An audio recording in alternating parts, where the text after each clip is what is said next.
দাদা তোমার নাম কি দাদা? আমার হচ্ছে সীমান্ত মধু। সুমন্ত মধু। আচ্ছা দাদা, তাহলে তোমার ইচ্ছা মতন আমাদের একটা কিছু দাও, দেখি খেয়ে দেখি কেমন কি। আমি তোমাদেরকে ঘুমিয়ে দিচ্ছি। আচ্ছা ঘুগনিটা গরম আছে তো, বেশ টেনশন করে তো ভালো হবে মোটো।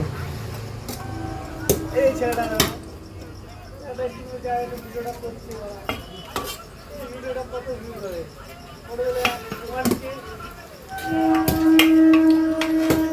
এটা কত টাকার প্লেট দাদা? এটা হচ্ছে 10 টাকা। 10 টাকার প্লেট, মানে 10 টাকা 20 টাকা 30 টাকা যে যেরকম নেবে তাই তো? যেমন নেবে দেখেছি কি হ্যাঁ। আচ্ছা, এর সঙ্গে রুটি তাই তো?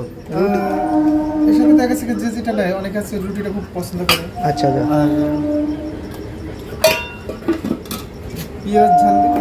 হ্যাঁ হ্যাঁ, তোমার ইচ্ছা মতন যা খুশি যা যা দিতে হবে এর মধ্যে তাই দাও। না, অনেকে আছে যে আমার কাছে এটা বেটার লাগে। কার কাছে কেমন হয় যায় না, আমার কাছে আমি মাত্র নিয়েছি একটু ঝাল ঝাল করে ঘুগনিটা